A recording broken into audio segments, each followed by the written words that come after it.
Welcome to another deep dive into modern romance. Buckle up because we're about to explore how technology has completely reshaped dating and relationships. Yeah. Thanks to Aziz Ansari and Eric Klinenberg's book.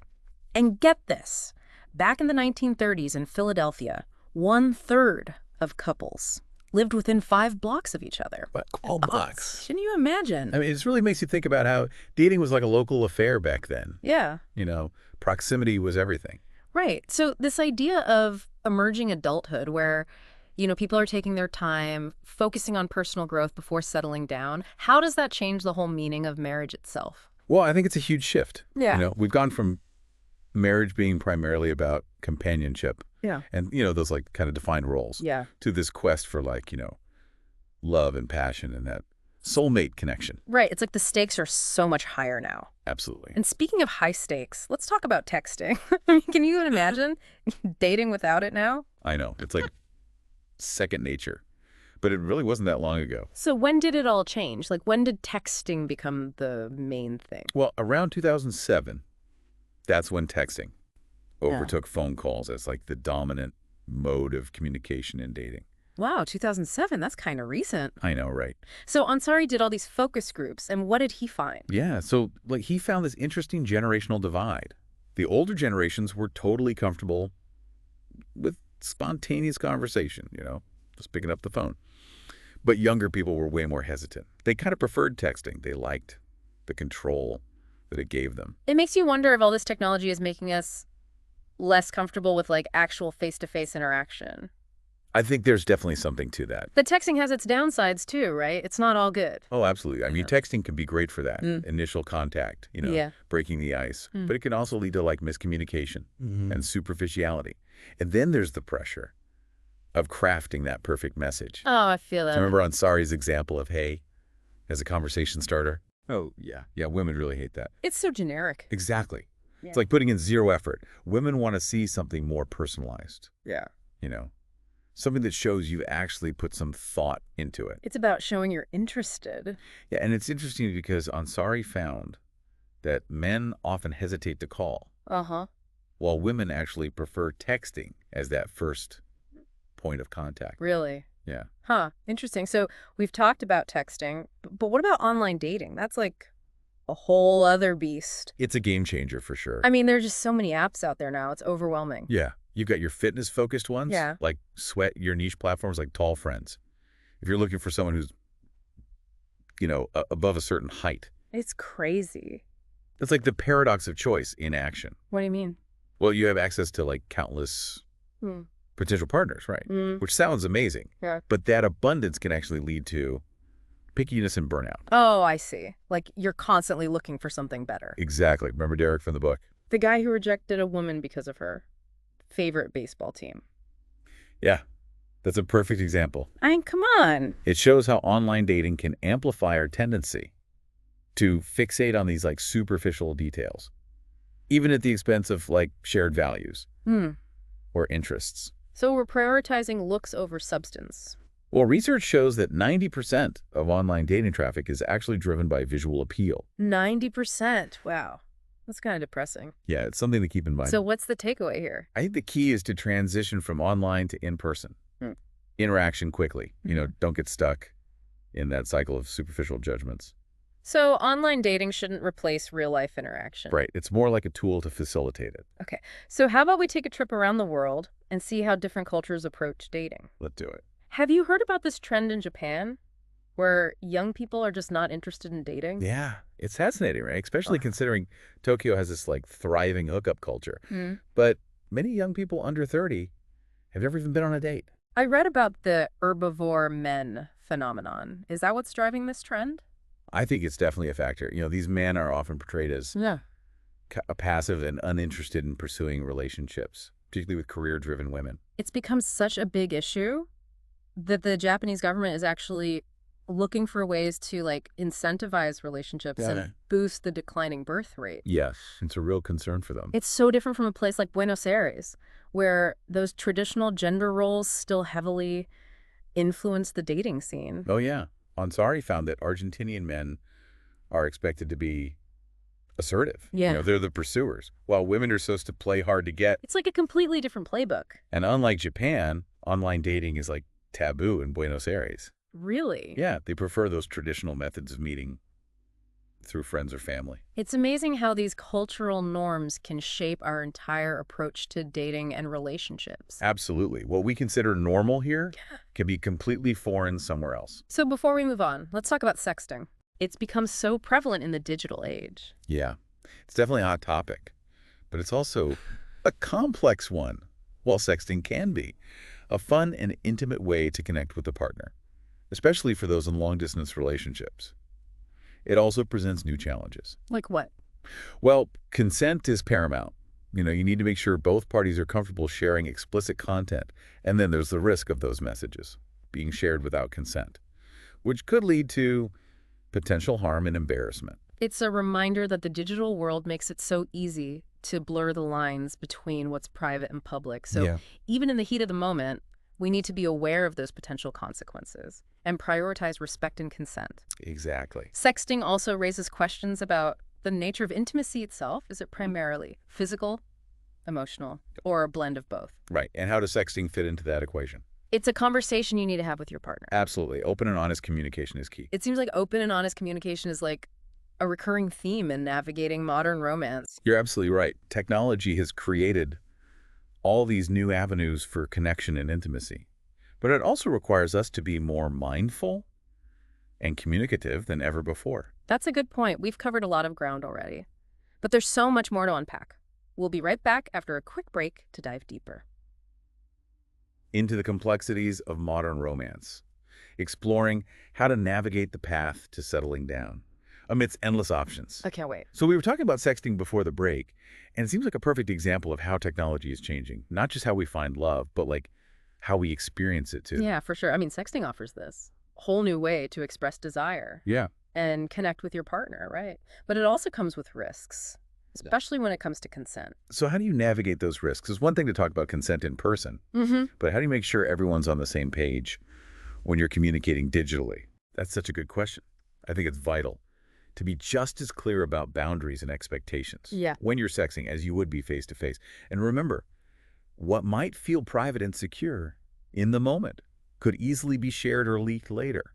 And that could have, some serious consequences. Yeah, it's a good reminder that we need to be super careful about our digital footprint, even when we're engaging in intimate acts. Absolutely. And sexting also brings up these questions about the nature of intimacy itself, right? Is it mainly physical, emotional, or like a combination of both? Right. Like, where does sexting fit into all of that? Exactly. It's a conversation worth having with your partner to make sure you're both on the same page. It's so interesting how technology is making us rethink these traditional ideas about intimacy and connection. Speaking of rethinking traditions, what about open relationships? Is that becoming more common? I think more and more people are questioning that traditional model of monogamy, and exploring alternatives. For some people, open relationships offer a way to experience love and intimacy that just fits better with their values and their desires. But open relationships must come with their own challenges, right? Oh, for sure. Jealousy and insecurity are pretty common, and communication becomes even more crucial. You need clear boundaries, clear expectations, and constant check-ins to make sure everyone's needs are being met. It sounds like whether it's traditional monogamy or an open relationship, communication is key. Absolutely. Yeah. But let's step back for a second. We've been talking about all these challenges, but how do we actually find love and build lasting relationships in this crazy modern world? Yeah, that's the million-dollar question. What does the book say about that? Well, Ansari and Klinenberg really emphasize the importance of self-awareness. Before you even start looking for a partner, you need to understand yourself, your values, your needs, your desires. So knowing yourself is the foundation for finding a compatible partner. But how do you actually go about developing that self-awareness? It's a process of introspection, an honest reflection. Ask yourself tough questions like, what are your non-negotiables in a relationship? What are your love languages? What are your fears and insecurities? The more you understand yourself, the better equipped you'll be to choose a partner who truly aligns with who you are. Okay, so once you have that self-awareness, what's the next step? How do you put yourself out there without getting lost in that sea of options? Ansari encourages a proactive approach. Don't just wait for love to find you. Go out and create opportunities for connection. Join clubs, take classes, strike up conversations with people you meet in your daily life. And yeah, online dating can be a valuable tool, but use it strategically. So don't get caught in that endless swiping trap. Exactly. Be intentional about who you connect with and why. But with so many choices, it's easy to get overwhelmed. How do you avoid that paradox of choice trap? Where having too many options actually leads to less satisfaction. That's a great point. Ansari suggests setting realistic expectations. Don't get hung up on finding that perfect person or soulmate. Instead, focus on finding someone who shares your values, who makes you laugh, and who supports your personal growth. Remember, no one is perfect, and relationships require work and compromise. It's so easy to get caught up in the fantasy of finding someone who checks every single box, but reality is way more nuanced than that. Right. And another important point Ansari makes is to be authentic. Don't try to represent this perfect image online or in person.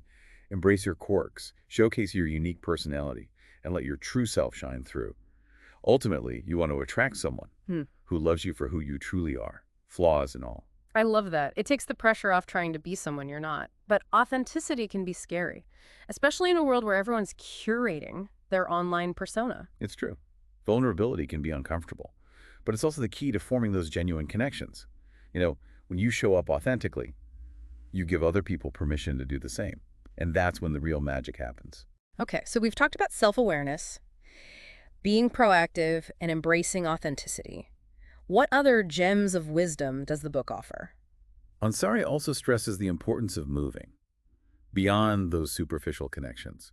Don't get stuck in that cycle of shallow conversations and fleeting interactions. Make a conscious effort to connect on a deeper level, ask thoughtful questions, listen attentively, and show genuine interest in getting to know the person behind the profile picture. So it's not just about quantity, it's about quality of connection. Exactly. And that requires a shift in mindset. Instead of viewing dating as this game to be won, approach it as an opportunity for personal growth, self-discovery, and meaningful connection. It's a more holistic and fulfilling way to approach the whole dating experience. And remember, rejection is inevitable. Don't let it discourage you.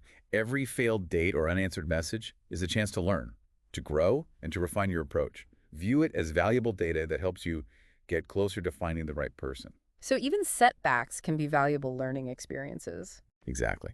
And finally, stay open to possibilities. Don't limit yourself to a specific type or write someone off based on preconceived notions. Love can surprise you in the most unexpected ways, so be open to new experiences, step outside your comfort zone, and trust that the right person will come into your life when the time is right. This has been so insightful. I feel like I have this whole new framework for approaching modern romance. I'm glad to hear that. But let's take a moment to digest all this wisdom. When we come back, we'll wrap up our deep dive with final thoughts and reflections on what the future holds for modern love.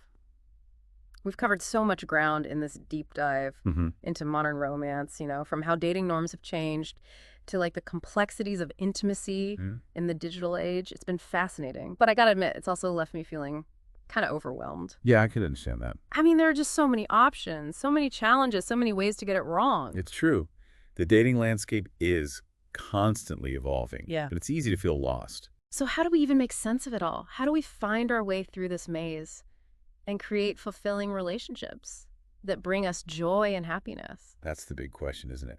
And, modern romance doesn't offer any easy answers or quick fixes. It really encourages you to embrace the complexities, ask the right questions, and find your own unique path. So it's not about finding that one right way. Right. It's more about creating our own roadmap for navigating love and relationships. Exactly. The book really challenges you to think critically about societal expectations, question traditional norms, and define what success and love actually means to you.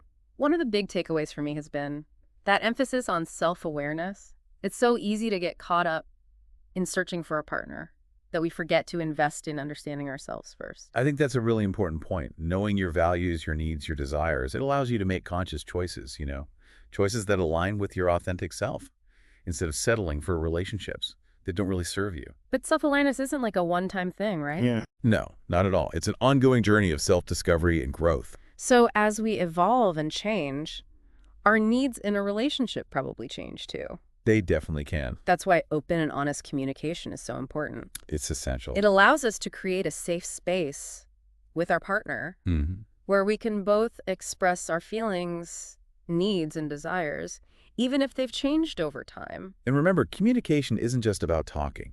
It's about actively listening, trying to understand your partner's perspective. So it's about creating a real partnership where both people feel heard, valued, and supported. Exactly. And communication isn't just for resolving conflicts, it's also for celebrating joys, sharing dreams, and just connecting on a deeper level. That's so true. It sounds like creating a fulfilling relationship in this modern world takes a lot of intention and effort. It does. But the rewards can be amazing when you find someone who truly understands and accepts you, someone who supports your growth, someone you can laugh and grow with. The effort is so worth it. So what's the best advice you would give to our listeners who are navigating all these complexities of modern romance? What's that one thing they should keep in mind? Embrace the journey. Modern romance is messy, unpredictable, full of surprises. There's no one-size-fits-all approach. But by being self-aware, communicating openly, and remaining open to possibilities, you can navigate all those ups and downs with grace, resilience, and a sense of optimism. I love that. And remember, the most important relationship you'll ever have is the one you have with yourself. Cultivate self-love, embrace your uniqueness, and trust that love will find its way to you in its uptime. Well said. Thank you for joining us on this deep dive into modern romance. We hope it's given you some food for thought and inspired you to approach love and relationships with a renewed sense of curiosity and hope.